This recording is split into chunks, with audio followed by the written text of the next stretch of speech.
Good morning, good afternoon, good evening, wherever you are. Thank you for listening. Thank you for clicking. I appreciate your time as always. Cinematic Ventures Podcast is back. Gabriel here, and we are ready to go with hopefully another interesting episode, another energetic episode that you're not bored while listening. So I'll do my best, dear listener.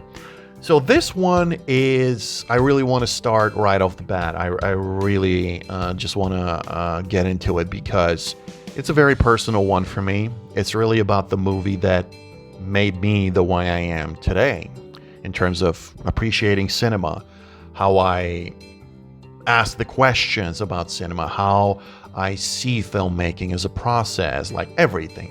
That was the movie that really made me start asking the questions. How are they doing this? How are they putting the camera? How does it look so cool? The music, all of that. Basically, that was the moment when I transitioned from a regular viewer into a film fan, a film aficionado, as you want to call it. And not just about loving films, also about filmmaking. The reason I'm developing my own little production right now, it's because of that. Because of not just the movie that I will reveal in just a minute, but the other movies that I watched in this specific period of time when I was actually very young. I believe 11, 12 or something. But it really changed me because I remember when I was even younger, when I was like 6, 7, I remember being a huge fan, maybe not the right movies for that age, but a huge fan of the Van Damme movies, right? So I'm a 90s kid. So in the 90s, we had all of the great action stars from the 80s and the 90s and all of that.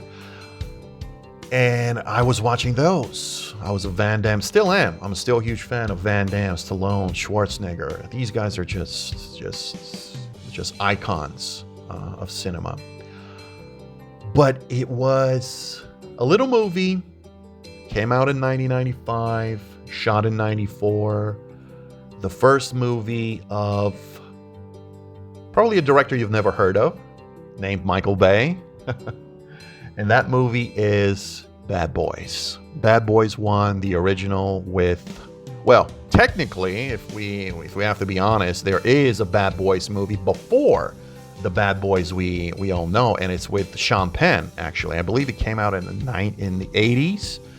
So, yeah, in all fairness, it's not the Will and Martin Bad Boys. It's not really the first Bad Boys. So, with this out of the way, it is today about Bad Boys. And maybe some of you are thinking, or some of you are not, are thinking, oh, like Bad Boys, that's a popular classic movie. We love it. It's a hit. It's just a beloved movie. But not a lot of people would say that this is the movie that made them interested in cinema. Not just becoming serious film fans, but actually being interested in filmmaking. But you're going to be surprised. Let me rewind back a little bit. Now, if you're talking to most people out there, including filmmakers we all love and appreciate, when you ask people, hey, what's the movie that kind of made you a fan of cinema? Usually we hear the same titles, the same 10, 15 titles, and that's it. Star Wars, not even 10, 15, probably just 10 or something. Star Wars, The Godfather, right? 2001, Space Odyssey, Indiana Jones, E.T., Pulp Fiction, basically movies that I personally really love. I love those movies. But it's always the same when you ask people. And I don't doubt that these are the movies that influenced them. But there are a lot of other movies that are also influencing people. A lot. But we don't hear about them anymore. Is it because people are kind of ashamed to admit that the movie that made them fans of cinema is not like accepted by film Twitter or the filmmaking or film fan community as a classic, as all of that? So a lot of people are very, I've noticed, that's my observation, are very shy about actually admitting what's the movie that made them fans. So they just got to go with the safe answer, the usual answer, even if it's not true. Oh, it's The Godfather. Oh, it's Indiana Jones, right? So I'm kind of not tired of the same old answers, but I think it gets boring. It gets repetitive. Again, these are all amazing movies. I don't take anything away from them, but there are quite a few amazing movies that deserve to be mentioned. And I'm sure a lot of people appreciate them, but for whatever reason, as I mentioned, they just don't want to admit it. In my case, though, absolutely not. I'm absolutely proud and happy to always say that it was Bad Boys for me that really made me start asking the questions. How are they doing this? Oh, look at the camera. Look at this. Like, I started asking questions that a regular viewer just never asks.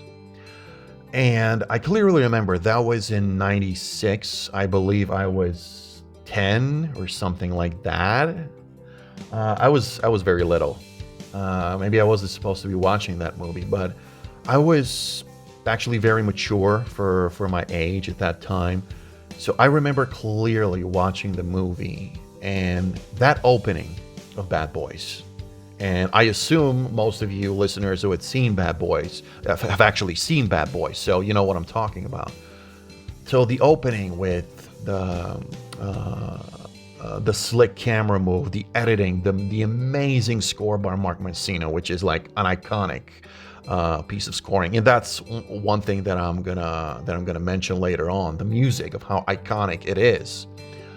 But all of those little things combined made that scene just completely iconic and in a way revolutionary for me when I was watching it. Now, as John Schwartzman, who was Michael Bay's regular DP, he said it many times, look, the stuff that we did, it changed the action genre in the 90s, but it's not something we've never seen before, right? This thing's been around since the 30s. All of these camera tricks and all of that. But the way that he and Michael and Jerry, they just created this package of these camera shots, tricks, if you want to call them, the music, the editing. It was just, I always like to say, it's like a one big dance sequence. And as you know, in a dance sequence, everything has to work in perfect harmony with each other. And that's one of the great things about the Jerry movies, Bruckheimer movies, the Michael Bay movies, Tony Scott, Ridley Scott, that they are always able to create this harmony of visuals, of music, editing, everything just combined together. And Bad Boys for me was the epitome of this when I first saw it. And it was easy for me now looking back to say, oh, I was just a kid. Come on, right? You don't know any better. But no, that was really an incredible experience for me, something I'd never experienced before. And I had seen movies before Bad Boys, like plenty of movies that I love to this day. But it was Bad Boys, exactly because just the style, something you've never really seen before. And for a couple of years, I was just wondering, not because I was doubting the movie as a piece of art. The movie is great as far as I'm concerned. My opinion, the movie is great. It's a classic. It's just incredibly well-made movie, considering the tight budget and all of the issues that they had. It's Michael's first movie, and the result is just spectacular. But it was, I think, 2010 or something like that, when I was listening to Dan Trachtenberg, who, if you don't know the name, he actually started as a podcaster, but he is now famous as the director of Prey, the Predator movie, and also 10 Cloverfield Lane, the J.J. Abrams produced movie. So he's a legit filmmaker now and a great guy. I'm incredibly happy for his success. And when I was listening to him, he was on, I believe, the Movie Crypt podcast with Adam Green and Joe Lynch. A great podcast, by the way. I highly recommend it. These guys are just awesome. I love them. So Dan Trachtenberg was on that podcast, and he was talking because he is kind of my age. I think he's like a year or two older. And he was talking about the movies that influenced him, that changed the way he saw cinema. And guess what he mentioned? Exactly Bad Boys 1 and Pulp Fiction, both of those movies. And the interesting part is him and Joe Lynch were discussing Bad Boys, and both of them were focused on the opening of the movie. That unforgettable opening, as I already mentioned, with the Mark Mancina score, the banter between Will and Martin in the car, the editing, the fast pace, the slick visuals, the camera work, just everything was just perfect. And when I heard that another person, right, actually says, he didn't say The Usual Suspects, right? As a movie, The Usual Suspects, not the movie, not Bryan Singer's movie. I mean, The Usual Suspects, the other movies that people say when they say they were influenced, like, as I already mentioned, The Godfather, Scarface, like movies that we've just heard so many times people mentioning. So in a way, it's kind of like we're ending up in this circle, like a circle jerk of exactly the same titles all the time. And it gets kind of boring, and sometimes it could be a little frustrating, I admit, because you start to wonder, like, there's so many movies out there that deserve so much recognition and have influenced so many people. But for whatever reason, you don't hear a lot about those movies because we're so focused on those 10, 15 movies that everyone and their grandparents know, right? So that's the thing, and just overall, that's one of the reasons why I made this podcast, Cinematic Ventures. Exactly because of that, because there's so many great movies that I'm sure people love, have influenced people to become filmmakers.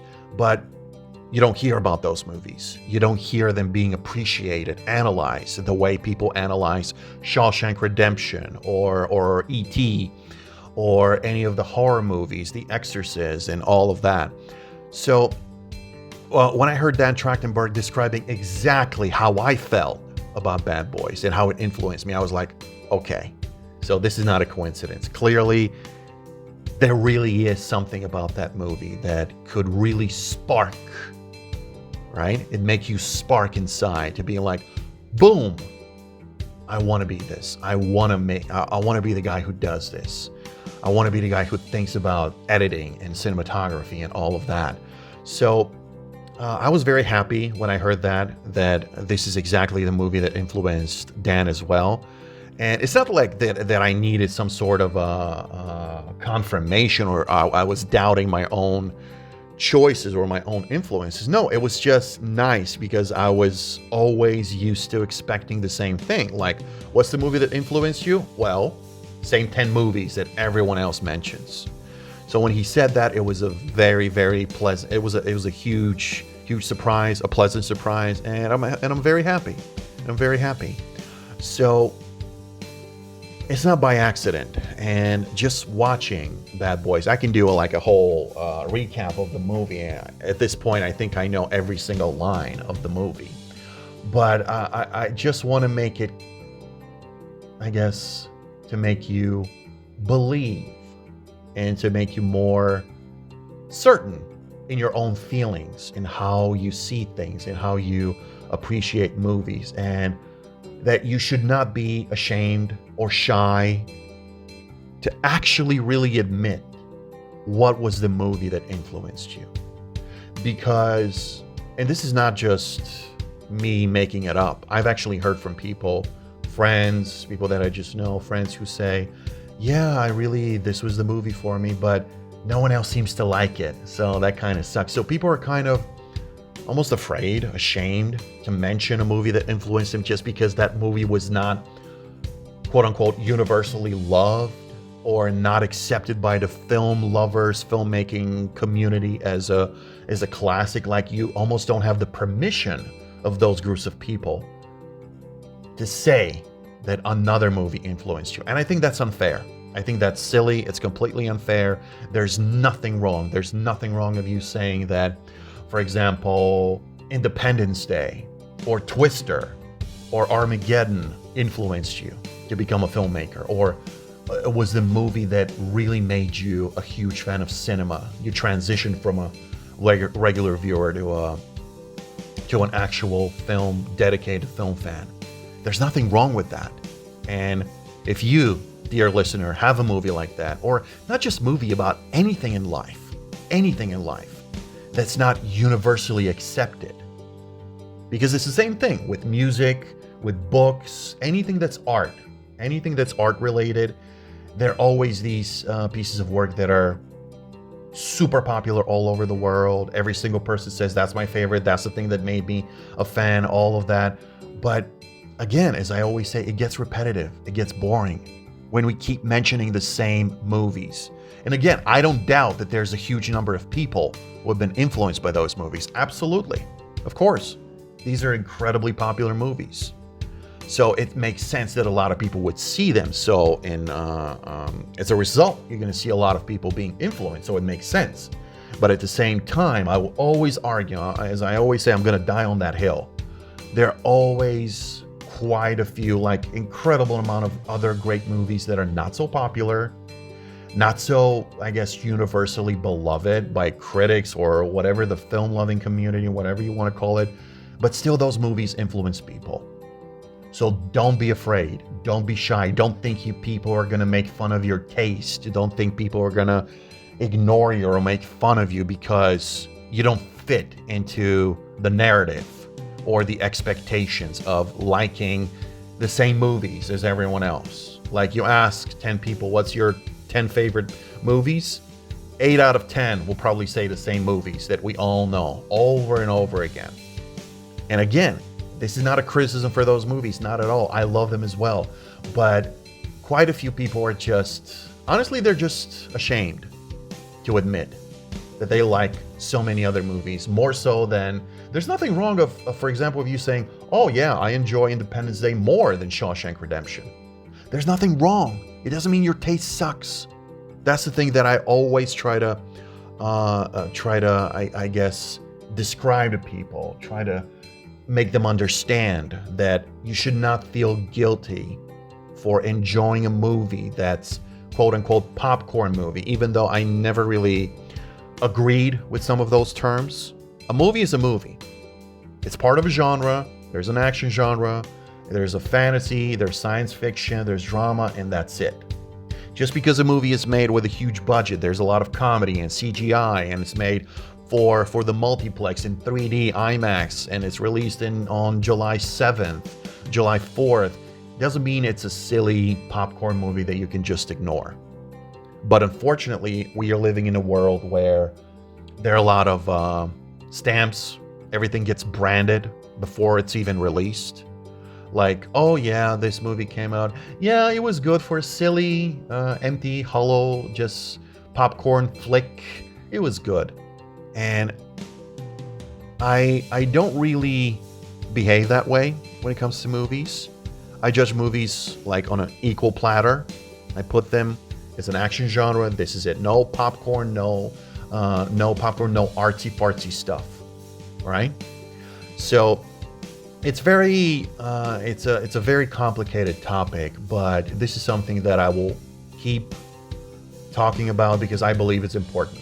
I believe it's important, and I believe it's important for people to feel relaxed, to not feel like they're going to be attacked, discouraged, made fun of because of their taste, because they said that, oh, I love Airheads, or one of my favorite movies is an Adam Sandler movie or something like that.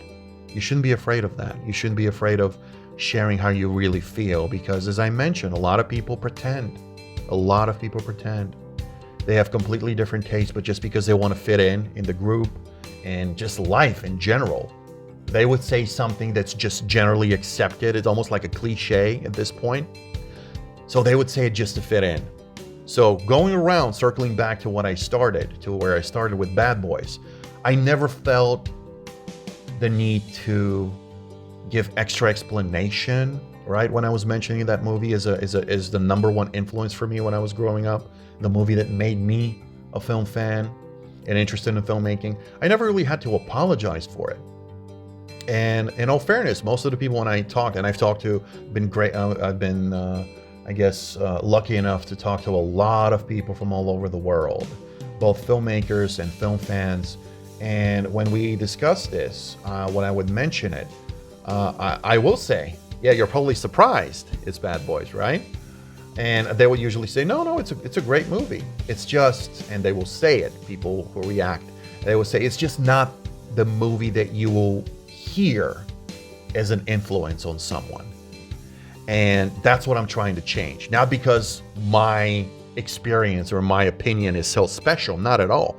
I'm just, especially after listening to Dan Trachtenberg and his views and his upbringings in terms of cinema, I realized, and talking just to other people, I realized there are a lot of people in the same position. But because we live in a world where you're so afraid of being canceled because of your taste or what you say or anything or what you do, that people are so careful and they're not being honest. They're not being genuine with how they really feel. So even if there's a person, and I've seen it, trust me, guys, I've seen it with friends, and I always try to encourage them to be braver. I've seen it with people who I know they love a certain movie, but if they're in a certain situation with other film fans, they're going to pretend like they haven't even seen it, or they're just going to talk about the usual movies that we all know. The boring list, as I call it. Boring because it's just been mentioned to death billions of times before. So I think it's time for people, and that's what I'm going to do in the future with the podcast. Just inviting guests, people, and I will encourage them to talk about movies that they were influenced by, but movies that are not the usual suspects of movies. Not The Shawshank, not Indiana Jones, not Star Wars, not Star Trek, not The Exorcist or Citizen Kane or Casablanca. These are all great movies, absolutely. I'm sure they have influenced much more people than, let's say, Independence Day or Twister. I get that. But we need to show love to plenty of other movies that absolutely deserve more recognition. And I think we can be in agreement on this one. I'm sure you, dear listener listening right now, I'm sure you have movies that you love that the consensus, critical or online or whatever, ratings, is not very positive, but you still love the movie. And my advice to you is, don't ever change. Keep loving that movie. Keep defending it. Same thing in other areas of art, music, books, whatever it is. If you like it, you have good reasons for it. Don't ever change. Don't be shy. Don't be afraid to say how you really feel. Don't be afraid to really step up and say, yes, this is the movie that influenced me. Yes, this is not Citizen Kane. I get it. Does it mean it's less than Citizen Kane? No, not at all. And of course, you're gonna hear very often, you're gonna hear people who say, oh, that's a guilty pleasure for me, this movie. Or that movie is a guilty pleasure. Well, with all due respect, I understand what the phrase means, guilty pleasure. I get it. I get it that it's a comfortable way of expressing your feelings towards a piece of art, that you don't take that seriously. But I personally don't use that expression. And I think it's kind of insulting towards the filmmakers who made the movie. Even if it's a movie like The Room, right? Movies that are just, that the guy who made it was Tommy Wiseau. I mean, it's been said so many times. Just, they were, not really the most competent filmmaker, let's put it that way. But even with that movie, he tried to do something, right? So I just think it's weird to say guilty pleasure. So I never use that term myself. Number one, I don't really feel guilty for enjoying something. Like, I remember hearing it a lot when Charlie's Angels 2 came out. People were saying, oh, guilty pleasure this, oh, guilty pleasure that, oh, guilty pleasure this. And I was like, why guilty? Number one, we have to judge movies. I always say this, and I'm going to make another whole episode about this. It's very simple how we judge movies, because people very often, they would forget. They kind of lose track of what cinema is. They kind of don't remember that cinema is divided by different genres of movies. So just because you have a movie like, let's say, John Wick, violent, grim, and all of that, and there's not a lot of quote unquote fun, light moments, right? Like you have on a Charlie's Angels, in a Charlie's Angels movie.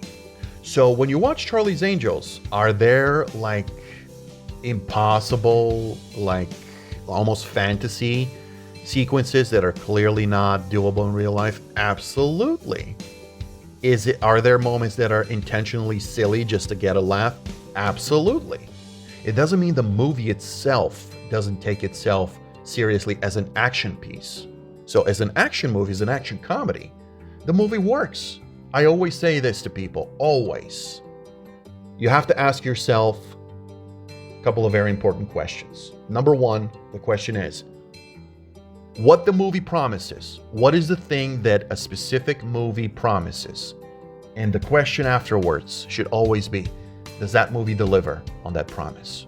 So when you have a movie like Charlie's Angels, Full Throttle, what's the promise behind that movie? Fun, cool looking characters, fun moments, comedy, lot of action, CGI, colorful images, a lot of fun. That's it. That's what the movie promises. If you see the poster, you see in the first movie, you know exactly what to expect. And the second question, does it deliver on that promise? Let's do it. Bullet points, one by one. Action, comedy, all of that. Yes, it does deliver, which means automatically the movie does its job. Now, personally, subjectively, whether you like the action, the choices that McGee did and his crew, the comedy, the way characters look, everything they say, whether you personally like it, does it work for you? That's completely different. Objectively, the movie delivers on its promises. Action, comedy, all of that. Starting from that point, whether people like it subjectively, how they feel about it, about each one of the scenes, all of those things, that's a different story. So I always say this to people. We have to judge movies objectively, fair, without being quick to be snarky. And I get it. We live in a world where snarkiness and being just criticizing and trashing and bashing and being negative, that's what sells. That's what gets you clicks, right?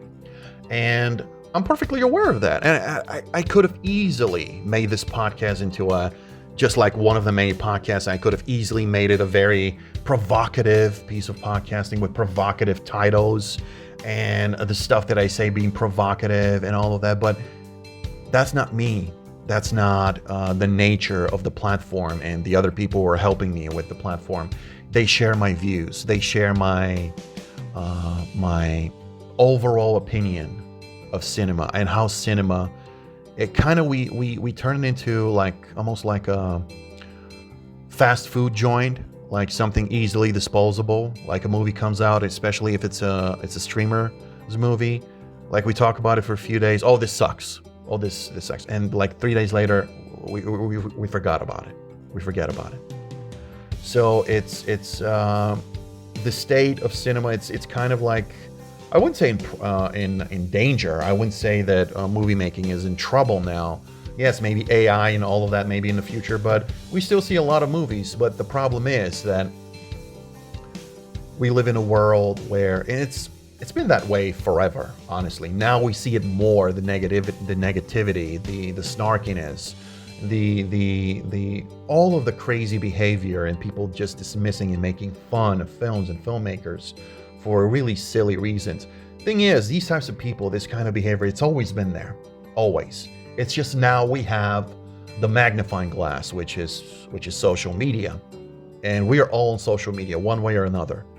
And even if we try to, honestly, I've tried to ignore a lot of that behavior online, but it's almost impossible to ignore. If you check the news, or you just check your news feed on Facebook or Twitter or Instagram, you're bound to stumble upon someone who is just way out there, right? So basically with the podcast and with this episode that you're listening, the very reason I'm talking about The movie that inspired me, Bad Boys, is exactly that, just to give a little bit of balance, right? Because a lot of people would dismiss these types of movies. Oh, this is an action comedy, silly action comedy. It's like these types of movies are impossible. It is this kind of a title. It's impossible to influence someone and to make them a filmmaker. Like, oh, this is not. Usually it's the serious, quote unquote, serious pieces of work. Kubrick, right? Billy Wilder, all of those filmmakers that I also enjoy. I love their movies. But it's just not fair to dismiss so many other pieces of cinema as guilty pleasures, or as movies that just are impossible to please someone or to inspire someone to become a filmmaker or just a film lover. Both are great. Appreciating movies, it's just amazing. Just as a fan, I mean, there wouldn't be cinema the way we know it now without fans, without moviegoers.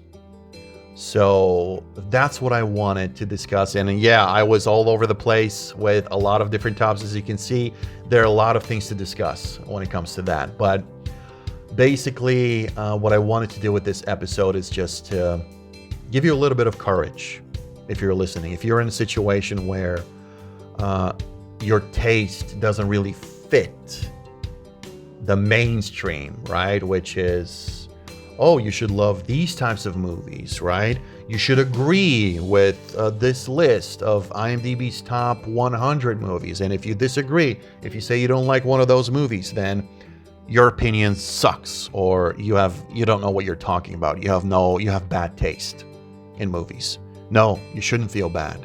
You should feel absolutely, positively encouraged, determined to just say it as you really feel it. Like, I love Anger Management, you could say, with Adam Sandler. I love that movie. That movie changed my life. And I'm sure there are people who would say that. But again, they don't say it. Not because it never happened. I'm sure it happened because I've heard it from people. But exactly because of the way our society is. So don't be afraid. Don't be shy. Say it as it is. Even if it's a movie that's been trashed by people or critics, or a song or a book, if you love it, if you have good reasons, if you can really explain why you love it so much, why does it influence you? What are the little bits and pieces that you really appreciate? And of course, you can give a constructive criticism. There could always be a constructive criticism. There's nothing wrong with that. But there's one thing to give a constructive criticism. It's totally different when you're just trashing and bashing, just for the sake of getting more clicks and getting more likes. So that's what I wanted to do with this episode. And hopefully you feel a little bit better about your taste. If there are movies that you feel like you love, but other people or a majority of people don't love, don't feel bad. Don't feel bad. Just go for it. Admit it. Make a list. Make your own podcast just talking about those movies. Share it with the world. Don't be afraid. Don't be concerned what people will say about your taste or about you as a person. Absolutely. Just go for it.